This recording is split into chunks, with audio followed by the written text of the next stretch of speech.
everybody. Welcome to another episode of Defense of the Patience. We are a Dota 2 podcast. I don't feel like I've said that in a long time. I'm Cyphus. I've got Roland over here to my left with a hoodie. It's not on your head anymore. No, it's not. Hello, everybody. Roland's kind of cold today. I prefer to go by the Jungle King. No, I was just like laying down, about to fall asleep, and then realized we need to get some shit moving today. Yeah, well, we're trying to legitimize .p, you know? We're going to have another business meeting tonight with everybody who helps us on the show, and, you know, that's going to be fun. And then I got to play Dota sometime. I haven't played Dota in 3 days, maybe 4. Because you had your hand on that throttle and stick. Dude. Hey, you came by last night. Who was it that asked me to pull out the throttle? It was amazing. I put my hand on your throttle and That's stick, right. And it was fun. Both my hands, actually. Yeah. Well, you need two. Yeah, you need two. In order to work, I mean, you could use one, but it just wouldn't be the same. No. Well, actually, you couldn't use one, not with that setup, not with that configuration. Requires both hands, for sure, 100%. One hand I could accelerate, and one hand I could steer. You want to be changing acceleration. Dude, sometimes I'm throwing in downward thrust, forward thrust, and pulling back on the... I'm always forward and backward thrust. Is always how it's forward thrust and backward thrust. Yeah, that's all. So you're not capable of some of those more advanced maneuvers. No, I'm not. That you learn whenever you're a little more experienced with the thrust master. So... I've been playing a ton of Dota. More than I have. Rin's been playing Dota without me. Good for her. Yeah. She's probably having a better experience as well. Probably. Is she of the level to be playing ranked yet? She's super close. I don't, you know, I am telling her, I'm advising her what Ursi advised to me, and that is don't jump into ranked. Keep playing normal. Improve your skills. You look like you disapprove of that over there, Roland. I just goes back to poker, goes back to Catan, goes back to anything. Want something on the line? I need something on the line. Yeah. Although I did do a stream Friday night. Yes, Friday night, where I did all random, and jungled all of my all randoms. My first all random that I did, I was Meepo against an Ember Spirit. Guess who the Ember Spirit was?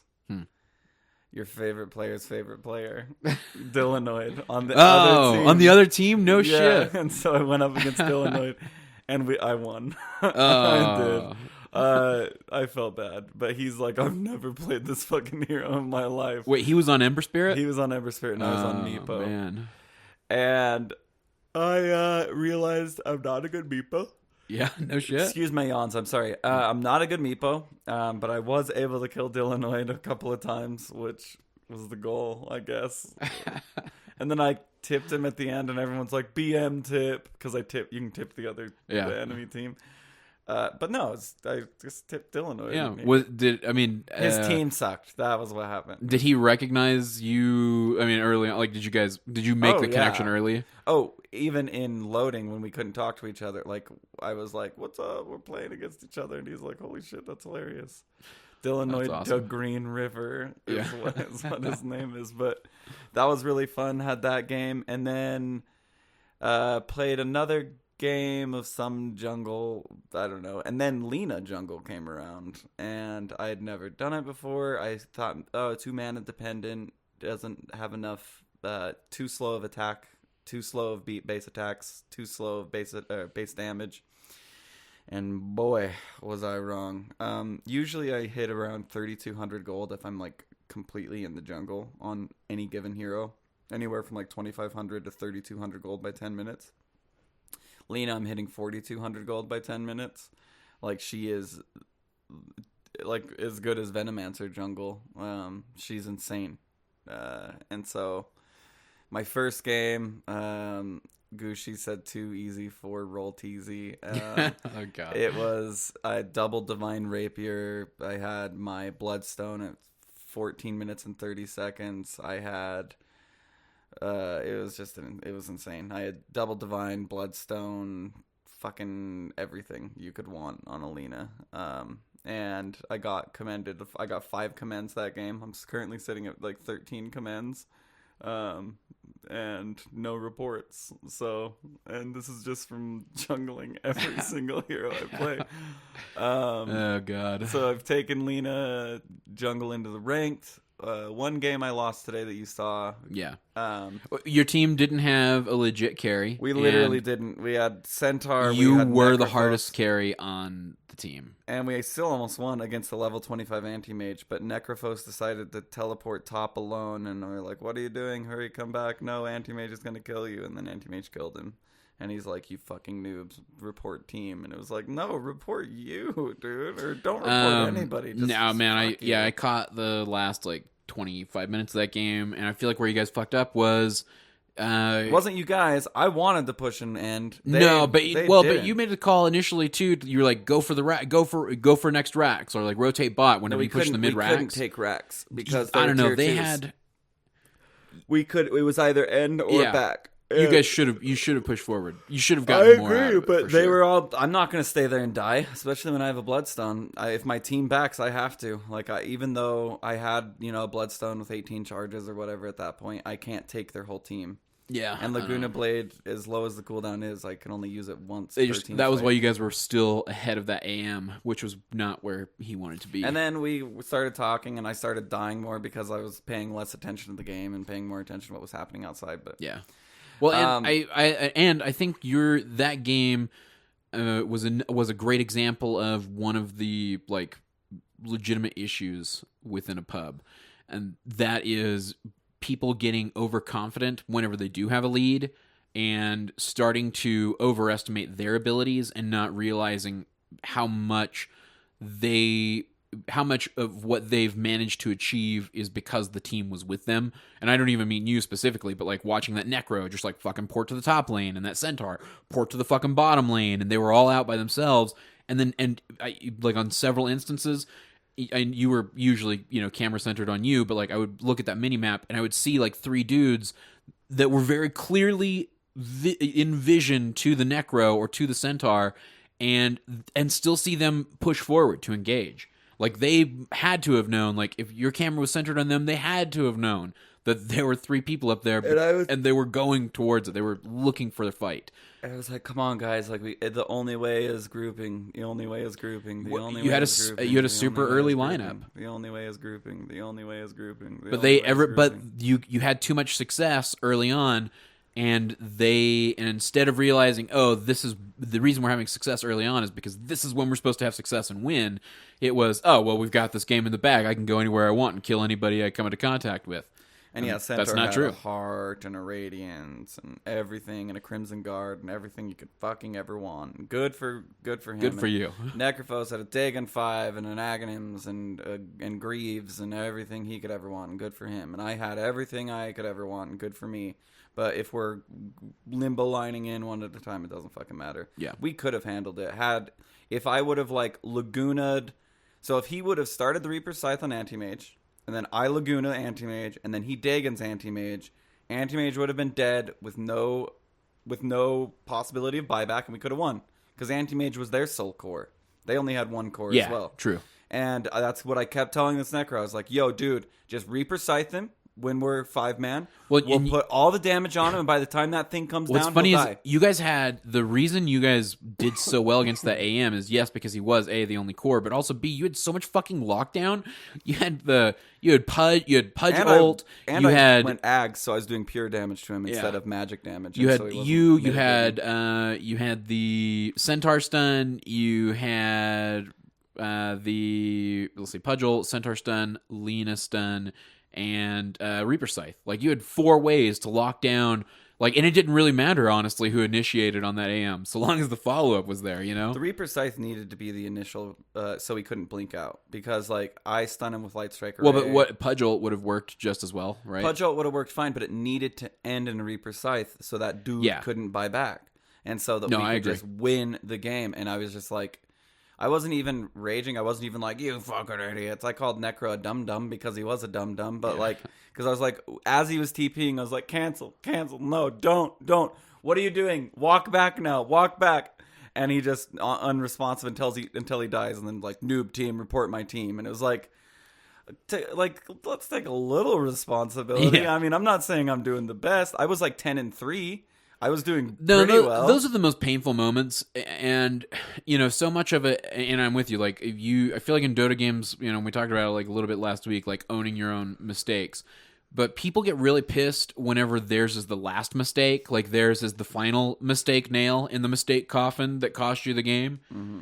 And that you're right, like him TPing with his boots because the lane was pushing, it was pushing in, and Necro wanted to get the last. There was one you had gotten melee. There was a melee. You had gotten left the range. Up there, he wanted to get the melee, and Necro isn't a pusher, like. Necro can push a wave. He can clear a wave. But I guess he's not going to right-click down a Rax, though, You can't in take an a melee way. Rax, especially against 1v5, with an anti-mage, with an abyssal, with all sorts of shit. Like, it was just horrible. I feel like, had you guys not been here, though, like, had you and Andrew not walked in and started, like, bullshitting and then watching the game over my shoulder, and then I was like, oh, look at that, like, got a Laguna, like, check that out, and then I died. Or the one time where I went in completely blind into their base, and I was like, I thought my team was there. And you're like, no, your team was not there. And I was like, hey, sorry, guys. Like, my buddy was over my shoulder watching. I thought you guys were here, and you obviously weren't. That was my bad. You just had two guys that were and, like, I owned up to my mistakes. Yeah. Like, I wasn't like, you fucking team should have been there. They were dead. It was my fault. Like, I walked into the base and did something completely stupid. But I owned up for it and was like, look, we can totally bounce back from this. Yeah, and you're right. Like, your fuck up, and that's the thing is, and none of those fuck ups... Like, your fuck up walking into the base with no vision, and while two of your guys were just barely respawning, the fucking Necro, and I don't even mean the time that, like, sealed the deal, but his port to the top lane to keep trying to push, like, to fruitlessly push in that top lane so many times, and Centaur engaging three people because he thought, oh, I can get a 3-man stun saying, off. Should I do it? Should I do it? Should I do it? And no one would say anything, and he'd just do it. Yeah. Like, he was just basically goading himself to do it. Yeah, he was just psyching himself up to go do it. And then what he'd do is he'd blink in, and he'd stomp, and then he'd get abyssaled and die. Yeah, well, and he would get an radiance. impressive 3-man stun off. I mean, hell, I'd see him even get like 3 of those players down to half health. But it's like, and it wasn't on the Proudland episode where you guys were talking about like having enough like AoE damage and then having that one guy who can come in to kind of clean up and finish, get everybody once their little weekend. You need somebody to create opportunities and take opportunities, and you need somebody to be able to... And he was creating opportunities, but he was never creating an opportunity when anybody was there to fucking take advantage of it. It was a frustrating game, but honestly, I was just like, whatever. Like, I know I'm going to do really well with this Lina thing, and say what you will about Lina jungle. I'm out of the jungle so quickly with a Bloodstone. And I keep 3 Fiery Souls on at all times, because if you get a Bloodstone that early, you can constantly spam your spells to the point where you're moving around the map at like nearly max speed at 14 minutes with 12 Bloodstone charges. And so long as you're like not doing dumb shit like walking into places with no vision alone, like I did that one time, you're just going to snowball from there. And Lina's a really good example of a snowball hero.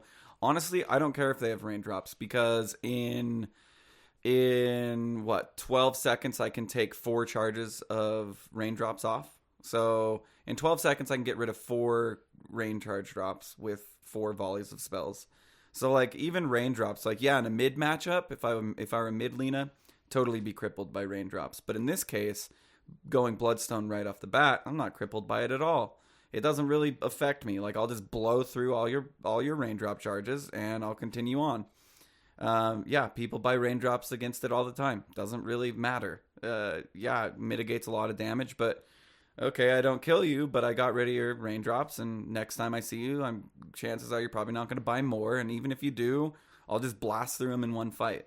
Where are you at right now? Or, well, I guess you've been doing that. So you did a bunch of all random normals. Just because people were giving me so much shit, and like I was streaming, and I was like, I won't jungle in ranked anymore, like especially ridiculousness. And I wanted to really challenge. I got a Tiny that I jungled, which is really hard because he has a base armor of 0. So Iron Talon gives him 2 armor. Craggy Exterior for every level gives him 1 armor. So I'm trying to jungle with 3 armor. And it was really, really hard, but I made it work and we won. That was actually the first jungle that I did, and then Meepo, and then Lina, and then Phoenix. All of which I won. I won 4 in a row in the all-random jungle. I didn't lose that night when I was jungling. Yeah. And yeah, so that's gonna be my new thing. I won't do it in ranked. I will with Lina though. Fuck, like that hero is just beyond good in the jungle. I did not. So where you at on solo MMR at this point? Just climbing. I don't know. That game brought me down to what 2,300 I think or something. Oh, nice. So, but I had a height of like 24, 25 or something like that I dropped from.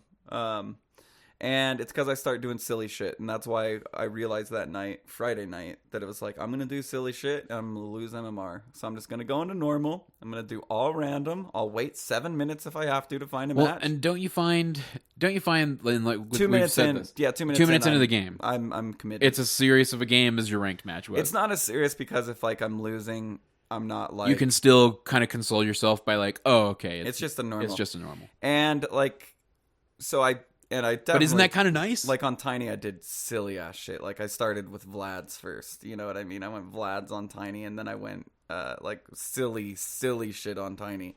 So it's I'm serious about winning, but I'm serious about winning my way. Like with ridiculous shit. The Meepo game, I did normal Meepo things. I got treads into Boots of Travel, into Blink, into Ags. I got Ags first, of course, and I had 5 Meepos, and Boots of Travel are really cool, and it was fun, but I wasn't, like, serious. Like, I didn't care if I lost or won against Illinois. It was just cool that I was playing against Illinois, you know? Yeah. And I happened to win because the anti-mage he had on his team sucked. He had never played Ember Spirit, which Ember Spirit is a difficult hero, for sure. Like, you have to know how Flame Guard works. You have to know, like, you have to, as your Sleight of Fisting, you have to chain them. And you have to, like, be good at, like, as you are, like, not even existing on the map, hitting your Q at the right time to chain the right people, which is a very hard thing to do. Something that I miss all the time, and I even see pros miss all the time. When they go for a Sleight of Fist on one hero and try and chain them. Yeah. That's a really hard thing to do. Then also making sure you have a safety remnant, so if shit gets bad, you just bloop back to where you need to go. You need to watch the duration on the safety remnant, and if you need a new safety remnant, it's just a bitch of a hero. Like, honestly, I feel like Ember Spirit and Meepo are pretty similar in, like, skill. Like how much skill you need. Meepo, yeah, whatever. Say what you will. It's like 5 dudes you have to worry about. But, like, you're boxing them anyway. And what I mean by boxing, like, you're usually selecting them all at, like, lower skills. And, like, you're just like, all right, I netted a dude. Now I'm going to poof all my guys on him and hopefully get a kill. And if I don't get a kill, well, whatever. I'll spawn really quick. Oh, dude, several times over the course of the last, like, 2 weeks, because I've been playing all the normal games with Rin, I have thought to myself, I should just do the All Hero Challenge. Like, finally, I've never played through the All Hero Challenge in its entirety, and I look at the All Hero Challenge. And Meepo is so close along the way for me in on both of my accounts that I'm super reluctant to do it. Like, I never want to play Meepo. No, I don't think Meepo gets a bad rap. He's not. I know I don't have the micro for it. It's not. I know I don't. It's not even micro. It's tab W, tab W, tab W, tab W, tab W. If you have, like, cycle through heroes like that, or however you have your extra units, like, cycle units. It's not even like I would say that the hardest micro hero is Earth Spirit. Definitely, hands down. I don't even think Meepo's, like, top 5 hardest micro hero. I honestly don't. I feel like Lone Druid, it takes priority over Meepo. So, yeah, I feel like I would be more inclined to play Lone Druid because I feel like I could handle the bear a lot more than I could handle. It's just like, hey, 5 Meepos. This guy's low. Send him back. Like, all you have to do is click on him and right click him to fountain. But I feel terrible about that. Like, because I still feel clunky. And admittedly, I don't have 50 I think or Ember Spirit's a harder games micro hero. Definitely a harder micro hero because when you do the Sleight of Fist chain, that's way more, like, time sensitive than any of Meepo's abilities. Like, that's more like, I'm talking about keeping. Yeah, you're talking like macro micro is what you're talking about. Like, and I would even say that there are, like, Visage is a harder macro micro hero than Meepo. I would say that Elder Titan in many ways is a harder micro hero. I think there's a lot of heroes that are actually harder than Meepo. I don't think Meepo, he's hard. Don't get me wrong. He's, like, hard as fuck. Like, but you can do pretty well with Meepo Like, you can't be Abed, of course. Like, what Abed's doing is, like, insane, and that micro is insane, and what he's doing is No, I'm sure I could well be basic enough on a Meepo to win an all-hero challenge, but boy, I, like... Like, even a ranked game, I feel like I could pop in and play Meepo pretty well. You just have to, like, don't put yourself in a situation where you're going to get fucked. Don't pick Meepo into an Ember Spirit, or into an Earthshaker, or into, like, those AoE lockdown heroes. Like, that's, like, honestly, like, Ember Spirit is, like, that hero that fucks Meepo up. And not even because of Sleight of Fist so much, but because he can chain one Meepo down and just fucking kill one Meepo. Like, I think that, like, Lion is really good against Meepo, obviously. I think that Lina is really good against Meepo. Anybody that can just... Single target's also good against Meepo, you know what I mean? Like, well, that's what I know. That's like it's like the whole world counters Meepo, and that's why Meepo's really kind of hard in a way. I don't know. Like, I don't think he's extraordinarily hard. When I was playing him, I was like, well, you know, even the whole blink thing where you like blink a hero and then everything poofs on it all of a sudden. I was like, God, that looks hard. I never, wasn't that hard. And I guess I still in my brain equate it to, like StarCraft RTS kind of play, which I was never like as much fun as I had with it, and as swift as I felt like I could get with it. I knew I was never very good at it. Like I've always known StarCraft was so different. So like you had control groups where it's like, I'm going to use Protoss for example, where like High Templars, their T. I mean, I just remember this because you get it ingrained after so many matches. Would put lightning on the ground, so you'd hit one, and you just and you just click T on the ground all over the place, and you'd hope that it would hit some Marines or whatever, and then you would grab the whole of your army and you'd march it. Like, it was so different when it comes to micro. I mean, if you wanted to get into the nitty gritty of like you have 10 Marines and you want to split each one of them up, like that was really like high skill cap and hard to do, but I feel like that's what Meepo is about. You know what I mean? Like, I don't know. I don't draw any correlation between StarCraft and Meepo, and that's why like I initially did when I first started. And that's why I was like, I'll be a great Meepo. It's a great StarCraft player. Nobody's better at Meepo than me. I'm a very, very, very, very good Meepo because of my previous experience in StarCraft business, and that wasn't the case. No, I feel like there's probably 30 heroes that are harder before Meepo gets up there. In my opinion, I feel like there are 30 other heroes you should worry about, and heroes that you already play well. I feel like Witch Doctor in many ways is harder than Meepo. I'm not a good Witch Doctor. With landing his E. Like, that is such a super teeny AoE, and that's such an important aspect of Witch Doctor. But I only have to worry about one Witch Doctor. Yeah. What do you mean? You only have to worry about one. I only have to worry about one Witch Doctor. I don't have to worry about the other Witch Doctors on the other side of the map and getting them over here to cast that E. So that's the other thing. I wasn't split pushing the map with like 2 Meepos were top, 1 Meepo was mid, 2 Meepos were bottom. Like, but successful Meepos are farming in multiple locations with each of those. Yeah, like at 5K Meepos are. Like, I mean, sure. But like, you know, 5K... any hero you play are doing way cooler things than what you're doing as well. So it's like what you're seeing Abed kill, and you're like, wow, Meepo's way hard. Well, the same can be said for Crit playing Oracle. Like, wow, Oracle's hard. No, Oracle is really not that hard. Oracle's actually an pretty goddamn easy hero in my opinion.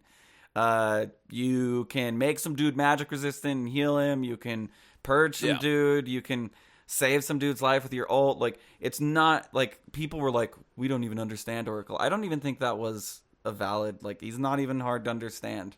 It's just effort. People at our level though, people still don't understand him. People still don't know. I'm at our level and I understand him. Right, but you've also played with him and taken the time to learn him, and a lot of players at our skill level don't. Like, I took the time to go and play some Oracle games, and now I get it. When an Oracle, like, I know what is going on.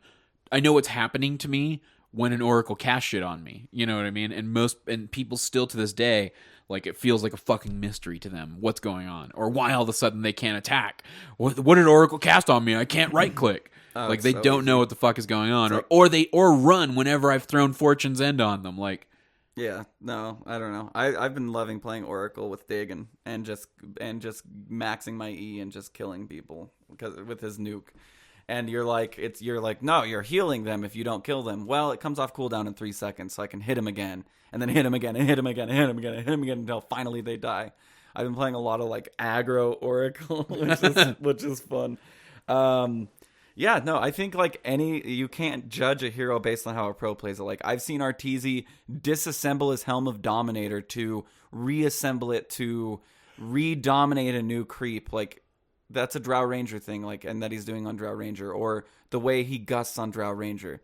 Yeah, Drow Ranger is seen abundantly in 2K, but do they do awesome gusts? Do they disassemble their Helm of Dominator? No. Like that's the delineation between pro and us. We're not good like them. And so Meepo gets that bad rap that it's like he's just a pro hero and you can't play him unless you're a pro. And it's like, no, you can just march him with all 5 of your Meepos and throw nets and hit people and knock towers down still. I definitely appreciate the description you give there. But I will say in my case, I think I'm too bad to play Meepo. Naga Siren's harder than Meepo. Yeah, I wouldn't play Naga. Naga is another that's on the list. I feel like Alchemist is a harder hero than Meepo. I feel like a lot of heroes that plague us are harder. It's more the split up of like wanting different units or a lot of different units in a lot of different places that makes me reluctant to play a hero because I feel like I'm already bad enough that I'm trying hard to focus on other areas of the map as frequently as possible and different locations on the map. And when you throw in to play units that like can get me killed in the form of Meepo and even just I guess the like Meepo and Naga are probably great examples because they both want to be farming multiple locations with the multiple units under their control. You know what I mean? But Naga doesn't suffer death. Right, for sure, which is definitely the big advantage. But still harder than Meepo because you need so many items on Naga to make her like badass, you know. So Meepo, I feel like for 2K you could probably climb pretty high with just clumping all your Meepos together. And when one gets hurt, you click on him and you right click him to fountain. And then on the top left you see the bars of their health, and when you see that he's full health, you poof him back in. It's like really not hard at all. Like he just gets this like, whoa, Meepo, we lose. You picked Meepo, you idiot, we lose. And usually that's the case because these Meepos try to be like Abed, where they're like, I'm gonna put a Meepo top, I'm gonna put a Meepo mid, I'm gonna put a Meepo bot. And we don't have the map presence at 2K to be like, oh shit, my top Meepo's about to die, I need a poof in mid. Nope, he just died, now all your Meepos are dead. Yeah. Just clump them all together. If you want to play Meepo in 2K, clump all 5 of them together and just march down a lane. You'll kill a tower super quick. He's a great pusher. Like, he can fucking kill towers real quick. You can 1v1 heroes really, really easy. Yeah. That's what I realized. Like, I wasn't trying to do anything fancy that game. I wasn't trying to send Meepos around to farm other things. I just had 5 Meepo dudes that were just killing bitches. I don't know. And you're probably right. I guess, I don't know. I would say I do think it's possible to, like, I think I would be bad even at 2K on Meepo, I guess is my point. Probably, yeah.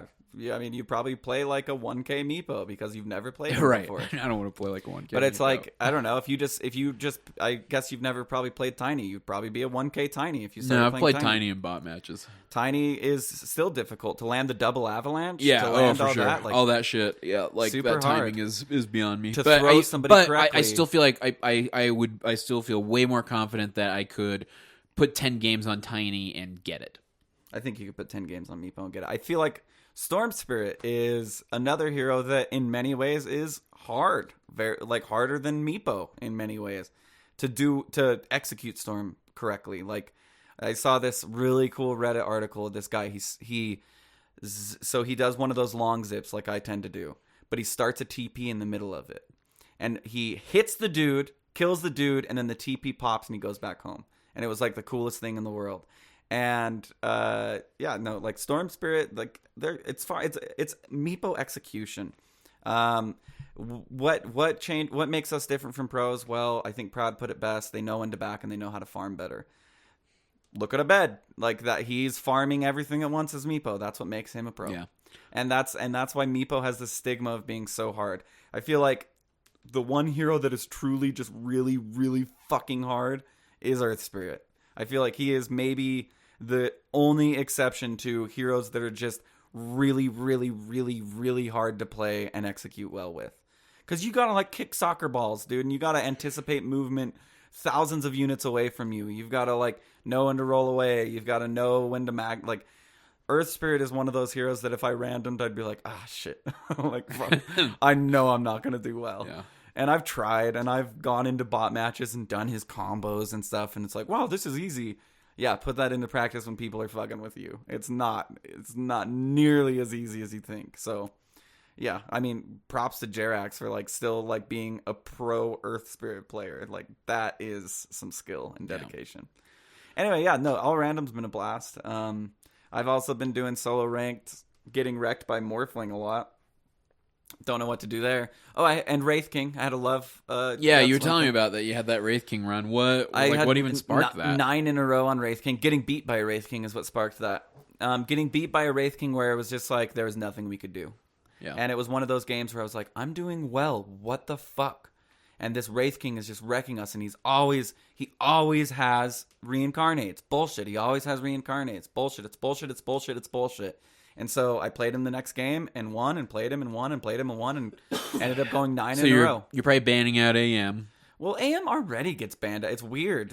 In our skill level... we were talking about that the other day. Like, any hero that's name starts with an A is usually going to get banned, and then Slark, and then Legion, I think there's a reason... Invoker. Okay, I think there's a reason that and if you think about the 3A heroes that mostly get banned, it's some combination of AM, Alchemist, and Ancient Apparition. Which, if you want to pick Alchemist, and like you ban Ancient Apparition. But Abaddon's not on that list. If you're arguing that it's easy, yeah, you do because he's the first hero, and I just click ban Abaddon. Oh my god! Well, I mean, and fuck it, yeah, Abaddon's a bitch to play against. Quite frankly, Abaddon's anyway. strong as fuck. Yeah, I'm seeing a lot of Omni Knight, and that's just because like fuck Omni Knight. Because I'm banning Omni Knight lately. If you're seeing Omni Knight in games that you're playing with me, I'm banning him. Because you know what? I'm not going to play against heroes that have 60 plus win rates. Fucking pub in Dota 2. Like, I'm not going to do that. That's bullshit. I'm going to play a hero that has a nice, respectable 52% win rate, all right? Well, I feel like his win rate at 2K is high because people don't, think Diffusal Blade. No, his win... Well, and because he has an ultimate that makes people invincible. And even if you don't get the... Diffusal Blade... That's super cheap. Even if you do get the Diffusal Blade, how many people go Diffusal first? How many carries go Diffusal first? Well, Proud brought this up where he's like, if you're a carry, and you need a Blink Dagger... what are you gonna buy first, Blink Dagger or Diffusal? Probably you're gonna get your Blink Dagger because you need that. So yeah, no, I agree there. But if he's just absolutely stomping, just find a hero on your team. It's not that he's stomping; it's that he allows. It's I know there's some controversy surrounding Sir Action Slacks and whether he's a legitimate. What is he now, 4,500 player? I thought he hit 5K or 5K. Yeah, so I know there's some discussion around that, and I think you were mentioning, and I even wanted to bring this up to you because I didn't get the full story from you, but that Slacks started another account to see if he could rise up to 5K again or recreate it.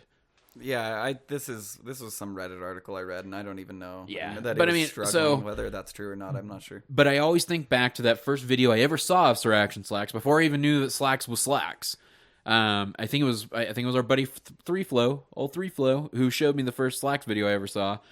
And it was him talking about the reason he plays Omni Knight is because it lets you assume everybody on your team is an idiot in the shit tiers of Dota, and 2, you assume you're not an idiot, but Omni Knight allows you to keep the other idiots alive.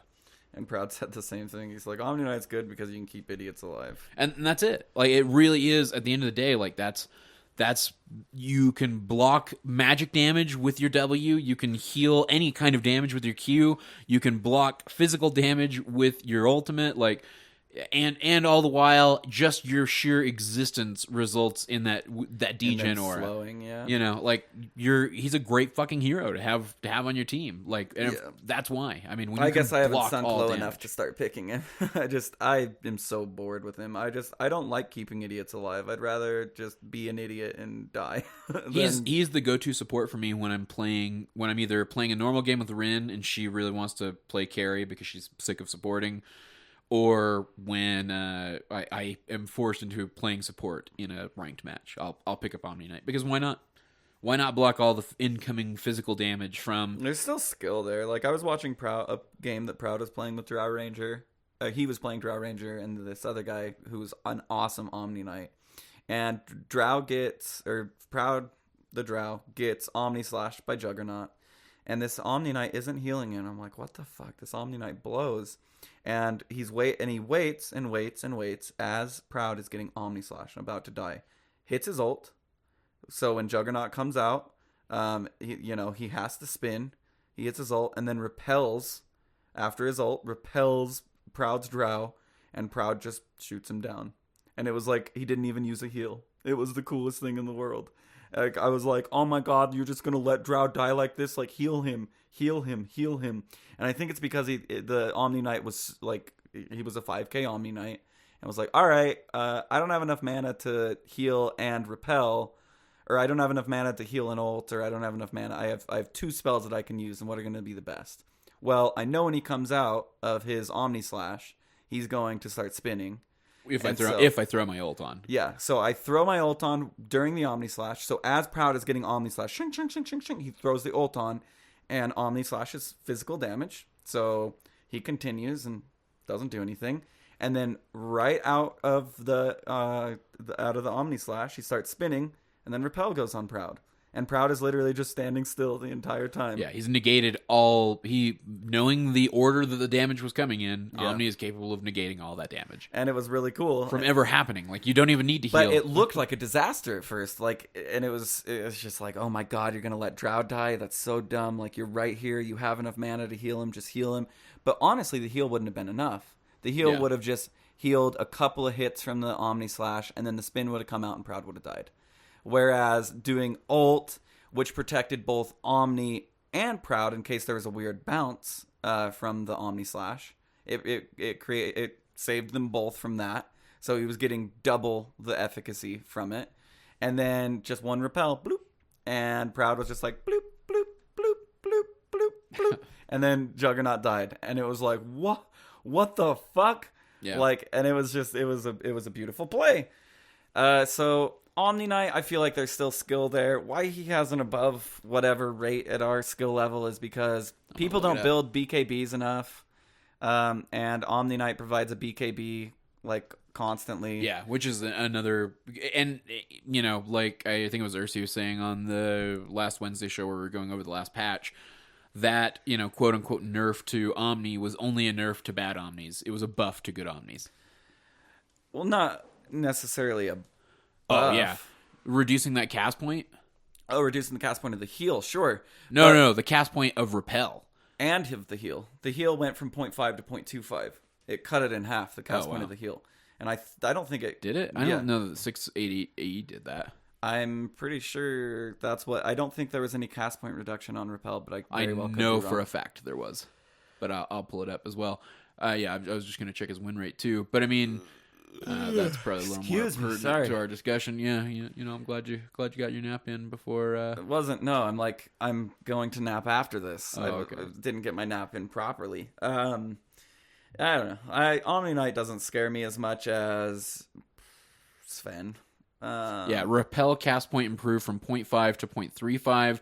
The duration reduced from 6/8/10/12 to 4/6/8/10. So still the same in the end. In the end, when he has max repel, it's still the same. No, it's not. Oh, it's 2 seconds. Is it 6/8/10/12 to 4/6/8/10? Well, yeah, I guess if you use repel at the right time, you don't really need more. There was no change to purification. Oh, maybe that's what I thought. Maybe I thought it was purification that went from 0.5 but yeah, to 0.25. so no, it's that's a buff. That is what Ursi's saying is like, yeah, that 2 seconds sucks to lose for sure, but the gain that he gets in that cast point to a good Omni is a buff. And you need to get it off right away in most cases. So. Yeah. So I don't know, but yeah, like you look at that situation perfectly. Like, that, this is the type of damage. And again, you do have to like know all these interactions, of course, to like effectively use Omni.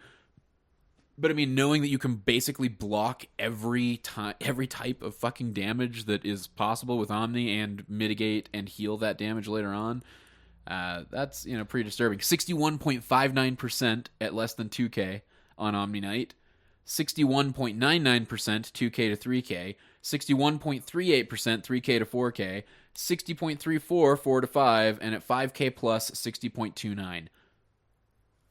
Yeah, that doesn't seem right. Yeah, Jesus I mean, it's Christ. right. I know it's right. I'm saying like that seems like maybe we could fix that a little bit. All right. I feel like getting as close to 50% on every hero is like ideal, right?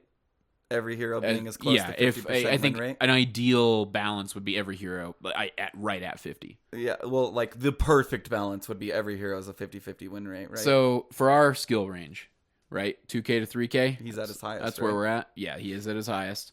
You want to guess the top 5 win rates at our skill level? Yeah, sure. You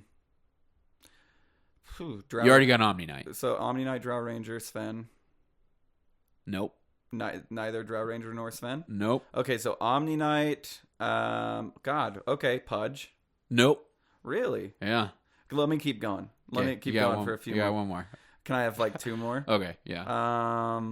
Because I play these pubs all the time. I'm just trying to think, like, what am I getting beaten by all the time? I feel like Wraith King beats me a lot, but I doubt he's up there. He's top 5 for less than 2K, but not for 2 to 3K. Okay. Hold on. Let me collect my thoughts. All right. Omni Knight and Drow Ranger isn't up there. Okay, that makes sense. The Drow Ranger isn't up there. It's gonna be some hard carry. It's got to be some hard carry. I don't think it's Medusa. They all have a 5.5% pick rate or better, other than Omni, who has a 15.65. Jesus. Okay. And they all have above 56.5% win rates. Okay, hold on. So you're losing to them way more often than not. Can I get a clue? Is there another support in there? There's one other support, and there's one hard carry, one mid, and one kind of semi-support or offlaner. There's one mid, huh? Is it Storm Spirit? There's no Storm Spirit. Oh, it's not Storm Spirit. What am I talking about? It's not Pudge. Okay, let me just pull up the hero list and just start naming them off. Who are they? Number 2, Zeus. Oh, wow. With a 57.42% win rate from 2 to 3K. Number 3, Luna. Wow. With a 56.99% win rate. Because all my jungle Luna, probably. Number 4, Warlock. Oh, wow. With a 56.62%. And number 5, fucking Abaddon. Yeah. No, I knew Abaddon had a super high win rate, but he's overlooked. He's so overlooked. And because Abaddon's like awesome. Like the Purge is awesome. The ability to suicide is awesome. The increased attack speed and move slow is awesome. His borrowed time is always off cooldown. Fight an Abaddon, it's always off cooldown. Trust me, you can't kill him. He just doesn't die. Makes sense. I want to say that you were not that far off with Sven or with Wraith King. Both have a 55% plus win rate. And Wraith is even in the top 10.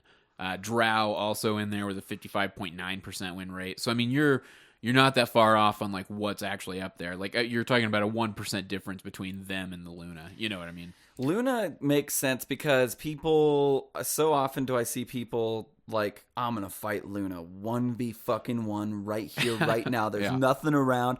And then Eclipse. And then, Luna presses one button and it's like, wait. You're dead. Yeah, you're dead. Been having fun. I've been playing a lot of Luna lately. Yeah, I like Luna. Both the L girls are awesome in the jungle. I'll tell you that much. They're both excellent junglers, Lina and Luna. Let's see. I was gonna try to find your other guesses. Pudge a 53.6% win rate. I knew he had above 50%, but that's because he's in above 90% of our games. 31.93% pick rate. That means 1/3 of your games basically you see Pudge. So. And it makes sense. And I'm guessing he gets banned sometimes, or else that would be higher. Because that. Ooh, but your boy Storm Spirit, 47.93%. Yeah, you know what I realized is I thought I was like this kick-ass Storm, and you know how I've only been playing on this new account. Yeah.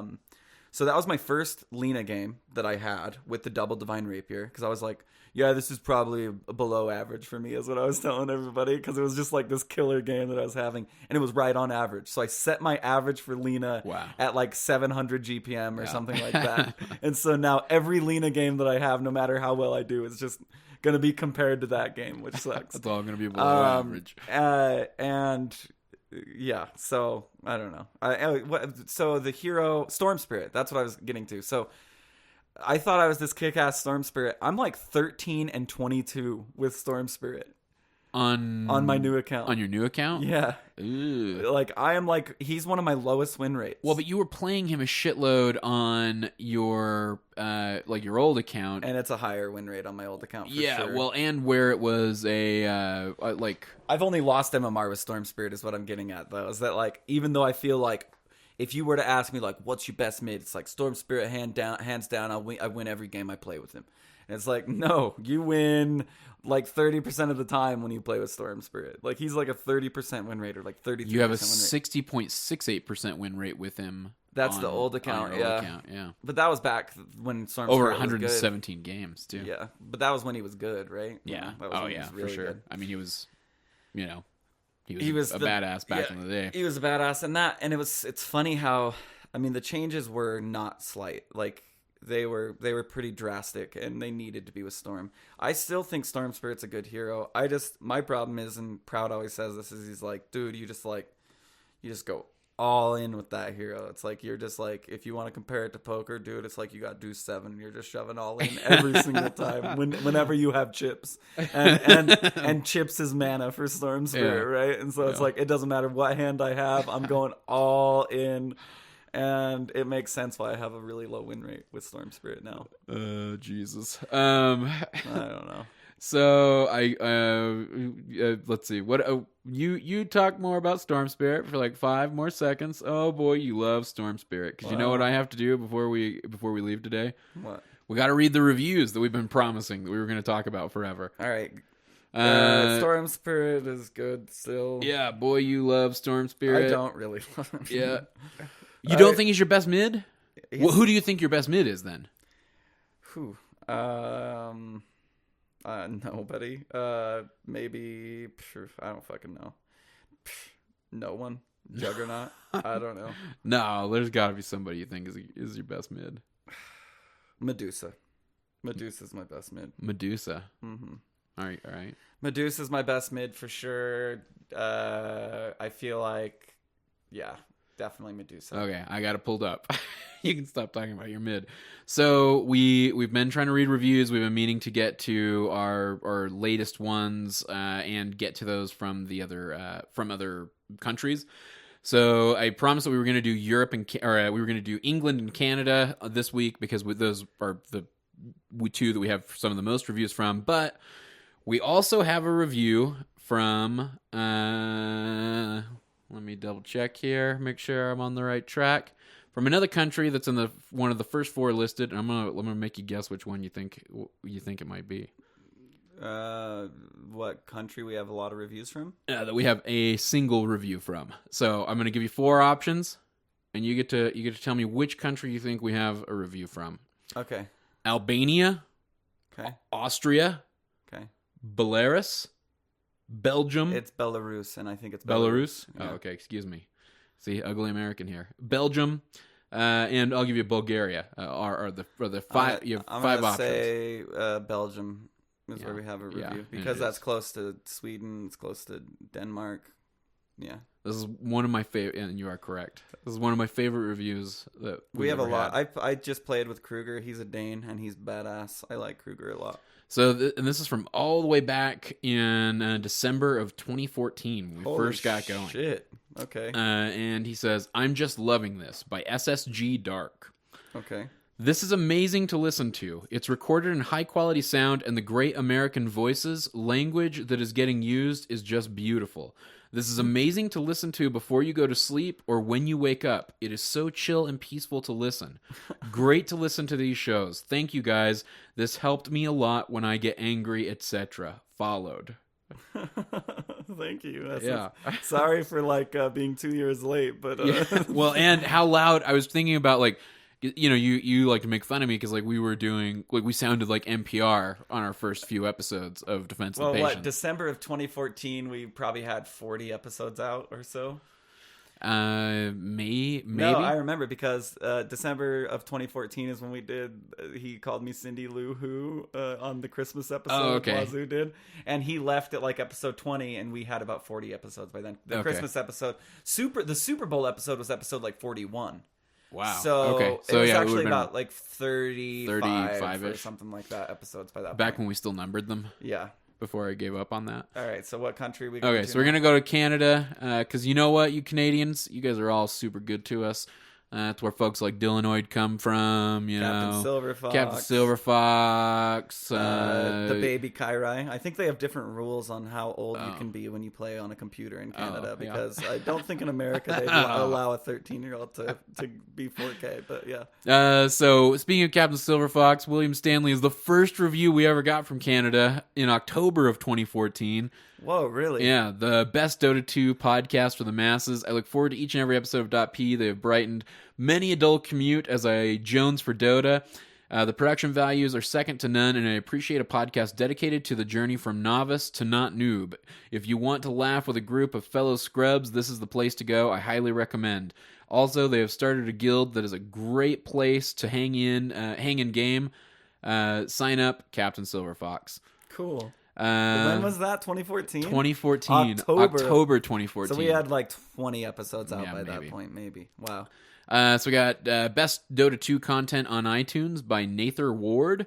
I love this podcast. Great content with excellent production value. It's great to hear a podcast with some non-pros talking about the struggles and triumphs of the average Dota 2 player.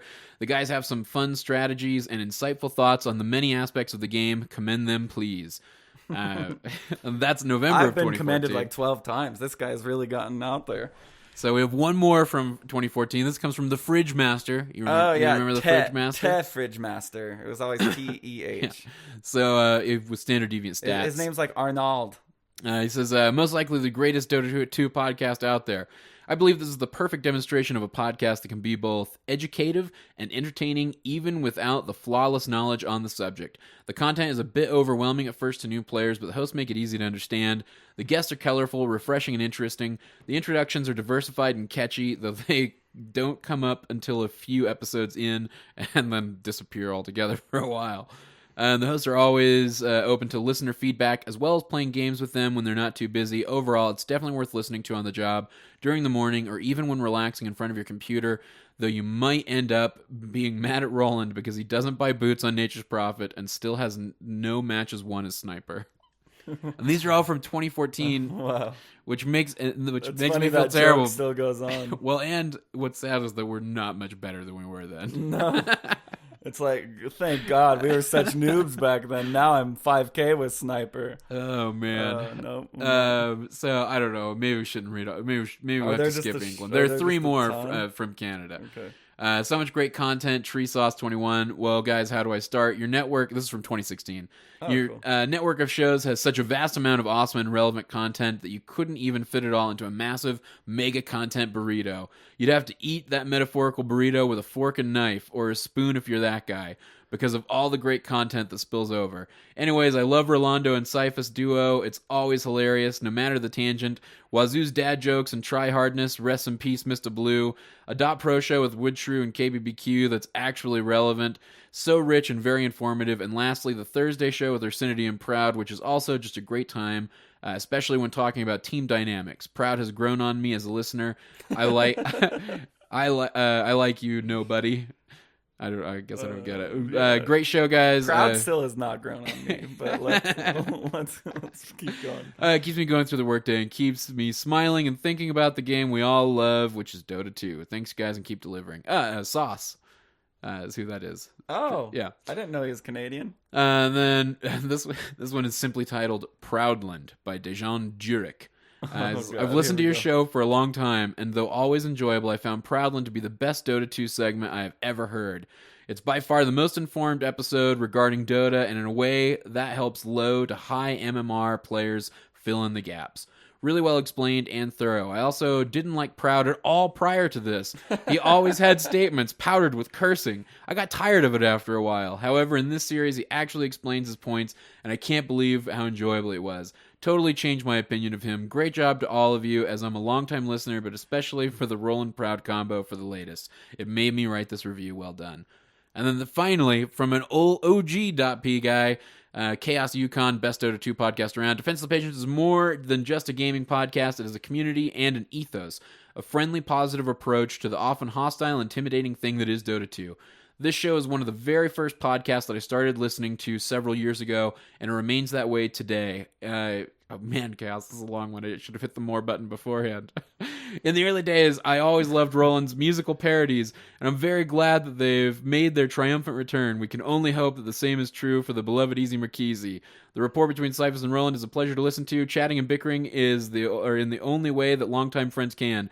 Roland's impulsivity, unorthodoxy, and occasional passionate rants play brilliantly off of Cyphus's level-headed, calm persona. That's bullshit. Creating Wrong. a memorable host of other interests. From escape rooms to nerd culture, music, their everyday lives, true. and back. Wrong. But .p has grown Wrong. far beyond the original trio of Roland Wrong. Cyphus on the Grand Wazoo. Doodaloo. Wrong. The podcast has grown over the years to cover a broad range of topics. That's just not true. Wazoo's former co-host Mr. Blue 22, I never present touched any co-host women. Flub with two B's naturally. Wrong. Discuss the endless tactical and mechanical Wrong. complexities of the game in Try Hard Tuesdays. Simply not true. Invertebrate Tinkers. You have hate filled in your heart. Tinkerers, Proud, and Ursi brainstorm lineups, hero combinations, and strategies, Wrong. then test them in Game for Theorycraft Thursdays, sometimes alongside other members of their own amateur team before blaming their occasional defeats on counterpicking and bad teammates. That's true. Roland Wrong. teams up with Proud, now in mentor mode for the instructional Proudland show on Fridays. Very true. While Very the rest good of the show. gang meets up to shoot the breeze around the Wednesday roundtable. There's a .p show for all variety of Dota This is fans. too long, and none From of it's Greenhorn true. beginners to old Warcraft 3 Dota veterans. You're sure to find something in to like in the chemistries between all the various show hosts and the content they provide. But perhaps even more special is the excellent community that has grown around the show, united by a common vision of Dota. Whatever you do, don't be a dick. Chaos. True. That was from October of 2016, this month. That was from yesterday. Whoa. So that's all you guys get. Canada ruined it, England. I'm sorry, guys. We'll come back next week for England. Jesus. Anyway, thanks to everybody who leaves us a review. That How does do people help like a that ton. Proudland show, dude? That was like supposed to be a joke. I didn't think. I thought we'd be canceled in our first episode. Run out of the network town. Yeah. This town's not big enough for canceled. Proudland. No, I've even been listening to it. It's been enjoyable. It's perfect. I do like 3 hours of prep work before. Every show. I'm fucking impressed by you on that show. I will say. Whoa. Don't compliment me. Wrong. Wrong. It's been entertaining to listen to, and in fact, like I find the moment I'm out of other podcasts, I remember, oh yeah, I should just go listen to fucking Proudlet. I should go listen to that last episode. Yeah, he's smart as fuck for sure. Well, he knows his Dota. It's as much on you as it is on him. Like you ask the right fucking questions, and you ask interesting questions, and even when you guys tangentialize, at least you were talking about things that are actually fucking helpful to know about in Dota, I'll say. And now that I do bullet points, I know that like a tangent can't just like float all the way out into the middle of the ocean. Like I can always like reel it back into like, all right, that's very interesting. Next bullet point. Cool. Hey, thank you guys so much for leaving reviews. It does help us in a big way. It is a huge help. Okay, we're gonna plug this thing up and we're gonna call it. If you want to find us, we're at defenseofthepatients.com, at @p_show on Twitter, defenseofthepatients.com. You can click through the Amazon banner, or you can support the show through Patreon, where new goals are being updated periodically. No new deliveries on goals until November. You can also find us on iTunes, Stitcher, all your favorite podcast apps. As you just heard, you can leave us a review, and those are super helpful, and we are doing our best to go through and find all the reviews from all of our out of the U.S. listeners, our overseas listeners, our northern neighbor and southern neighbor listeners. We're trying to figure all that shit out, and I think we're just going to have to do it one by one. Aren't there like 118 countries in the United States? There are no countries in the United States. I've never sounded more like Trump. There are 100 countries within the United States of America where... And I know I'm all better than anybody. Yeah, I have real estate in each and every one. Didn't we look this up last week? How many countries there were? I think it's like maybe 200 or 118. I know I did fact checking. iTunes, fix yourself before we. Yeah, I would love before we complain. I guess I don't get why it's not language specific.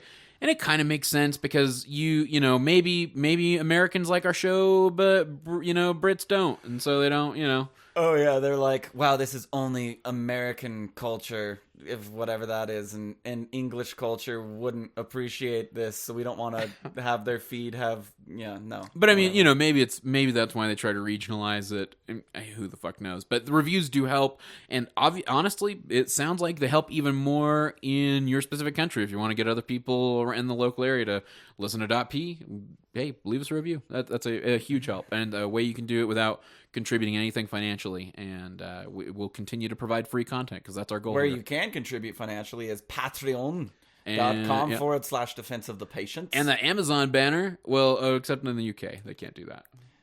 Not there. Yeah, we need it. So no one can. Amazon.ca can't. Amazon, it's only for America. Wow. Sorry, guys. We failed. Yeah, but thank you. Thank you anyway. Patreon's cool. And if you have donated or are donating $20, please message us and ask who you'd like to review your replay. Yeah, definitely. And we aren't going to guarantee any particular host is going to do it, but we're definitely going to try to accommodate. I charge $150 every last hit I analyze, so you really got to think hard before you. If you want me, I mean, I am the jungle master. He'll bill you later. Yeah. Yes, I will. defenseofpatients@gmail.com for all business inquiries. Hit us up, get a show host to review or read something, all that kind of good stuff. No, whatever your net worth is at the end of the game is what you owe me. We'll do it that way. In pennies or dollars? Dollars. Okay. USD, please. Yeah. Or whatever the strongest currency is. I don't know if it's USD. Probably not. Yeah. No, it's maybe. Definitely not. No? No, not the strongest currency. What's the strongest currency? I don't know what the strongest currency is, but I know it's not us. Rubles? It's not rubles.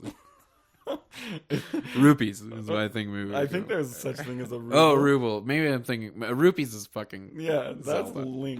Link's. Oh, how sad is that? Now I look like the dumbest person on the show. Well, you definitely are. The show went long enough. Though finally. Now I look like the dumbest. What is that Batman quote? You see yourself long enough to be a hero or be a villain or something. Yeah, I'm the villain now. I just watched the Batman for people who wanted to beat up kids. Watch Batman? Batman versus Superman? What a shitty movie, dude. Had you not seen it? No. I did. The only redeeming factor was Lex Luthor. That was the only redeeming factor. Man, some people are mixed on him too. I personally, I'm with you. I like the way they portrayed him as more of like a modern, like. But at the same time, I like the guy who created Facebook. You know what I mean? Yeah. So but it was too on the nose. That's the problem. Like, it should have had a different actor do it because it was way too fucking no. Because he created Facebook. No, yeah, because he created. Because Jesse Eisenberg. If anybody's seen the documentary "The Social Network," a documentary is one of the best documentaries ever. I love when Justin Timberlake starts Napster. And Justin Timberlake did. I always wondered how he got his start. Yeah, and it was from Napster. It was from Napster. Yeah, if only you had known. So close us for God's sake. All right, until next time. The Cyphus for Roland and all those goddamn reviews that we love you guys for leaving. Saying good luck and Godspeed.